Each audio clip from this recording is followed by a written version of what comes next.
Bonjour à tous, bienvenue dans cette vidéo. Aujourd'hui, je vais répondre à une question qu'on m'a posée, la question de Team Preda 15, donc qui me pose la question notamment qu'est-ce que je pense de Galaxy Digital.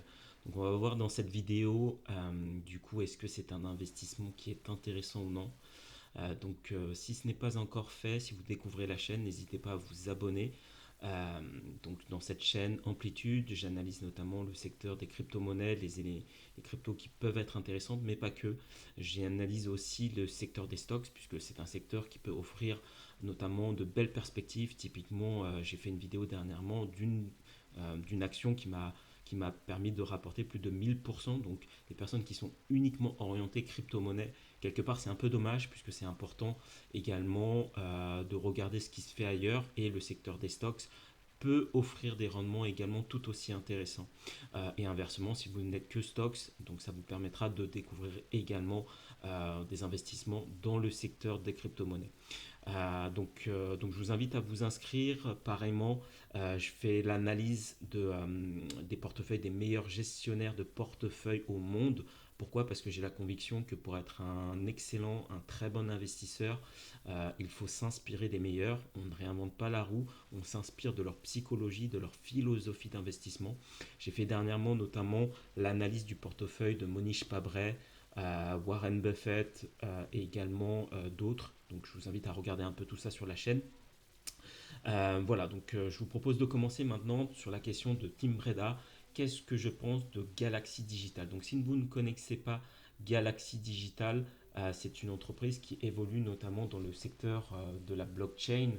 Au niveau plus macroéconomique cette fois-ci pour l'entreprise, ce qui est à noter, donc lorsqu'on regarde un peu les news par rapport à cette entreprise-là, il faut savoir que Galaxy Digital a acquis dernièrement l'entreprise les actifs notamment de crypto manufacture CMF. Donc ça va permettre notamment à l'entreprise d'augmenter ses capacités de stacking et de validation.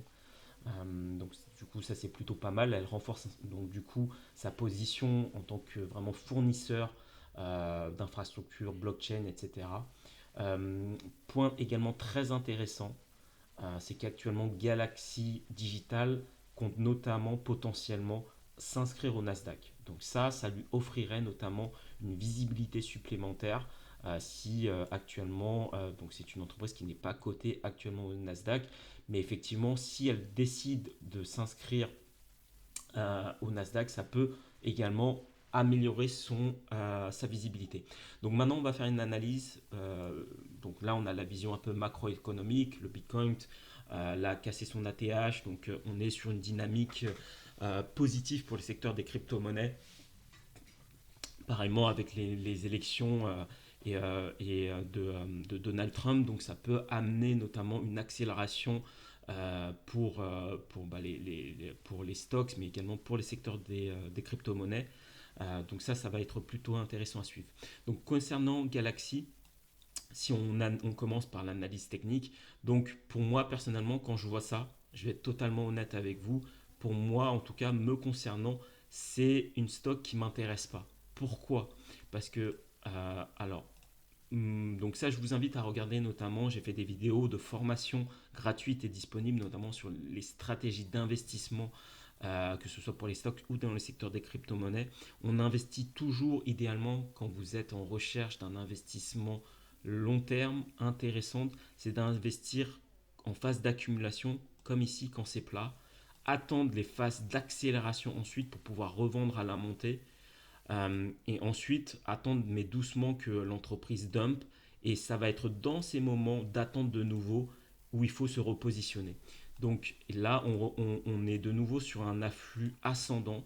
Donc clairement pour moi on a quitté les zones intéressantes pour moi en tout cas d'investissement. Donc moi c'est pas une stocks qui va m'intéresser puisque là on n'est plus du tout dans des zones intéressantes. Dites-vous qu'ici si vous décidez de vous positionner là, vous faites partie des suiveurs du coup, donc vous êtes un suiveur de tendance. C'est pas mauvais en soi, mais en tout cas dans la logique d'investissement optimale, c'est plutôt là où il faut investir. Pourquoi? Parce que si vous prenez à son plus bas, l'entreprise a déjà réalisé 672%, 667% de croissance. À 667% de croissance, quand vous rentrez ici, vous prenez le risque de faire partie des personnes sur lesquelles les personnes prennent des profits. Typiquement, quand vous positionnez là, la stratégie, c'est vraiment prendre des profits à la montée. Donc, vous vous apportez de la liquidité, notamment au marché, pour que d'autres qui se sont positionnés ici prennent des profits. Et les autres, c'est également Galaxy. Donc, on va voir tout à l'heure, puisque j'avais fait l'analyse également, on va faire une analyse également des chiffres de l'entreprise, et on voit également qu'effectivement, c'est même l'entreprise Galaxy qui se fait de l'argent sur le dos des investisseurs à ces niveaux-là. Donc on va le voir ça tout de suite après. Juste, j'ai oublié de vous le mentionner, si vous regardez cette vidéo et que vous découvrez la chaîne, n'hésitez pas, si vous souhaitez que j'analyse des stocks sur lesquels vous posez des questions, etc. Évidemment, je vous fais cette analyse, c'est à vous ensuite de décider en connaissance de cause si vous trouvez ça intéressant d'investir ou pas. Hein. Là, on est tous responsables de ses propres investissements. Moi, je vous partage mes propres analyses. Mais en tout cas, pour moi, pour Galaxy, on n'est plus dans des zones intéressantes en termes d'investissement. Même si je crois fondamentalement que Galaxy pourrait nous offrir un nouvel ATH, ça je le pense. Ça, c'est quelque chose qui est totalement réaliste. Si Bitcoin accélère, Bitcoin attend 120 000, 150 000, c'est pas idiot de se dire que l'entreprise peut aller nous chercher un nouvel ATH. Néanmoins, après plus de 600% de croissance, moi je ne prends pas le risque. Là, je vous invite à regarder notamment, j'ai fait une vidéo sur le portefeuille d'Howard Marks, qui est considéré comme l'un des meilleurs gestionnaires de portefeuille au monde. Et lui, il explique très bien ça.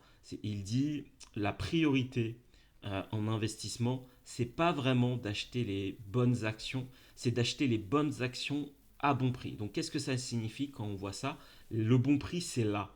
C'est ici, quand c'est plat, quand plus personne n'en veut, quand vous avez eu une baisse au niveau, une capitulation par le prix, donc les personnes qui ont investi tout en haut ici, du coup, ils sont traumatisés de voir le prix baisser et ils sont doublement traumatisés lorsqu'ils ont dû attendre depuis juillet 2022 jusqu'à novembre 2023 de se dire que quasiment pendant près d'un an, ça fait plus rien, c'est mort, c'est fini, etc., etc. Au contraire, c'est plutôt dans ces zones-là où il faut mettre de l'argent. Là, ici, on est dans des phases d'accélération. Un point qui est quand même intéressant, c'est-à-dire que Galaxy n'a pas connu de baisse, si je me mets plutôt en weekly. On a vu notamment dans le secteur des crypto-monnaies, des altcoins se faire exploser, perdre du moins 80, moins 90%, même aller nous chercher des plus bas. Galaxy ne fait pas partie de ces actions-là, puisque depuis mai 2024, on voit ici quand même des creux et des sommets ascendants. Donc on voit quand même une dynamique haussière. C'est simplement que donc c'est pour ça que la rentrée, si vous en aviez, c'est super, mais rentrer ici, même si on va chercher un nouvel ATH, c'est par exemple si vous rentrez là, on atteint ce niveau-là, donc vous faites un x2, c'est bien, mais quelque part l'amplitude a déjà été réalisée. Ça aurait été ici vraiment dans les zones intéressantes pour investir. Pourquoi je vous en parle? Parce qu'actuellement, si vous dites, tiens, Bitcoin accélère, est-ce que des entreprises qui font du minage de Bitcoin, des entreprises notamment qui sont des opérateurs de nœuds de blockchain, par exemple, ce qui est le cas de Galaxy, peuvent bénéficier de cet engouement, ce qui est le cas, mais dites-vous qu'il y en a d'autres. Si vous en prenez, après, je vous invite à faire vos recherches, mais vraiment, vous avez encore d'autres entreprises dans le secteur des blockchains, des stocks, qui sont encore plats ici. Donc, c'est des entreprises qui pourraient, dans un second temps, connaître une phase d'accélération également. Et pour moi, c'est ces entreprises-là où vous avez quand même une zone de sécurité plus importante. Ici, vous n'êtes plus dans ce que Howard Marks dit, des actions à bon prix. Vous êtes dans des actions qui connaissent un momentum fort, mais on n'est plus dans des prix intéressants. Et si je fais le comparatif également de ce que Warren Buffett et Benjamin Graham expliquent, qui est ce qu'ils appellent la marge de sécurité. La marge de sécurité, c'est finalement quelque part par rapport à soit la vision macroéconomique, soit la valeur intrinsèque de l'entreprise. vous avez des prix plus intéressants que la valeur fondamentale de l'entreprise. Lorsqu'on est ici, lorsque vous investissez là, clairement, vous êtes dans des phases où vous êtes quand même, vous avez une marge de sécurité. Pourquoi?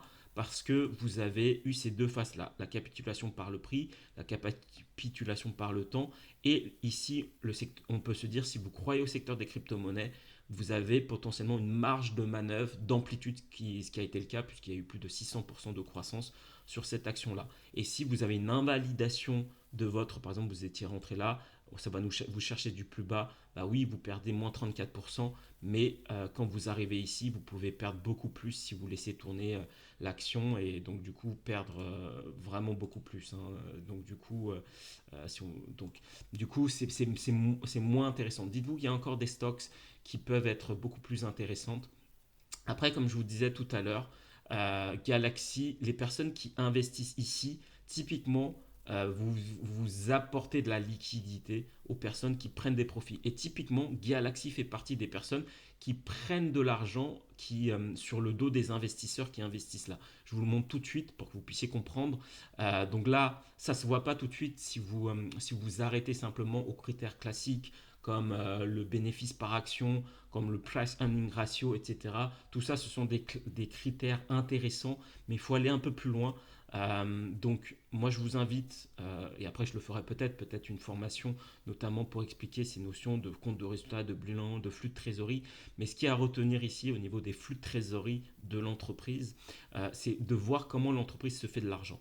Donc, ici, ce que vous voyez, c'est qu'actuellement, l'entreprise a généré plus de 205 millions de dollars, notamment dans ce qu'on appelle des flux de trésorerie de financement. Donc quand on va regarder le détail, comment l'entreprise s'est fait cet argent-là, euh, on voit que l'entreprise a émis plus de 110 millions d'actions, enfin a émis des actions qui lui ont rapporté plus de 110 millions de dollars. 110 millions de dollars, c'est quand même pas mal. Et donc du coup, comment ils ont gagné de l'argent ici? Ben, c'est comme dans les secteurs des crypto-monnaies où vous avez une inflation notamment de la tokenomics. Bah, dites-vous que dans les actions c'est pareil et ça se joue à ce niveau-là. Donc lorsque l'entreprise, donc là si je me mets en trimestriel pour que vous puissiez voir à quel moment ça a été fait, ça a été fait en tout cas courant donc en juin 2024, en tout cas dans le trimestre de juin 2024, vous avez eu 106 millions de dollars qui ont été récupérés. Donc juin 2024 c'est où? C'était quelque part par là, mai, juin, donc c'était ici. Et donc à ces niveaux-là, vous aviez Galaxy qui a pris 106 millions de dollars en vendant de ses tokens sur le marché et qui lui a permis de faire plus de 100 millions de dollars de trésorerie supplémentaire. Donc c'est ça qu'il faut comprendre. Donc oui, vous avez un momentum qui est quand même fort actuellement. Sans doute que ça va continuer encore. Mais encore une fois, si on arrive dans ces zones-là, qu'on arrive à l'ATH précédent, bon bah c'est quand même c'est un x2, c'est pas dégueu, mais sans doute qu'il y a mieux sur le marché. Et clairement, je vous invite à regarder, vraiment il y en a. Donc pour moi là, on sort vraiment des zones intéressantes d'investissement. Donc toujours investir quand c'est plat ou en tout cas quand on est dans des dynamiques comme ça, hein. Des galaxies, ce sont des actions très spéculatives, hein, en termes de cotation. On est bon, c'était coté en 2023 à 600 millions de dollars de capitalisation boursière. Donc ça reste quand même du small cap. Et là, bon, bah, là, on dépasse les 2 milliards. Mais c'était du small cap. Et dans du small cap, ça reste des actions très volatiles. Donc ça suit des philosophies quand même assez proches du secteur des crypto-monnaies. Voilà, donc je pense qu'il n'y a pas forcément besoin d'en dire plus sur Galaxy. Je pourrais vous faire une analyse beaucoup plus détaillée du chiffre d'affaires, de la croissance de l'EBITDA, etc., etc. Mais déjà, avec les éléments qu'on a, on voit que quand même, il y a un risque substantiel de pouvoir se positionner ici, en tout cas d'être finalement, d'apporter de la liquidité à ceux qui prennent des profits, dont Galaxy qui prend plus de 100 millions ici. Donc évidemment, encore une fois, si vous y croyez et si vous avez des convictions fortes dessus, bon, bah, c'est les vôtres, mais gardez à l'esprit qu'ici vous êtes en suivi de tendance, qu'il y a un risque quand même, donc il faudra bien manager votre risque et que même si on va chercher la TH précédent, ça nous offre un x2, ce qui est pas mal, Mais vraiment, il y a sans doute des stocks qui sont beaucoup plus intéressantes. Je vous inviterai à les regarder parce qu'il y en a quand même, il y en a quand même d'autres. Voilà, donc c'est ce que voilà pour l'analyse concernant Galaxy. Donc n'hésitez pas si vous découvrez la chaîne à me proposer peut-être des actions, des stocks que vous souhaitez que j'analyse. Et également à vous abonner à la chaîne si ce n'est pas encore fait. Cette chaîne a une vocation également pédagogique d'investissement. Vous avez beaucoup de choses qui tournent autour du trading que vous pouvez trouver. Moi, j'ai une vision plutôt investisseur. Donc, du coup, je fais ces points d'analyse, que ce soit dans les actions ou les crypto-monnaies. Je vous remercie beaucoup en tout cas d'avoir regardé cette vidéo. N'hésitez pas à liker la vidéo, ça récompense le travail qui est fourni. Et je vous dis à très bientôt les amis. Au revoir.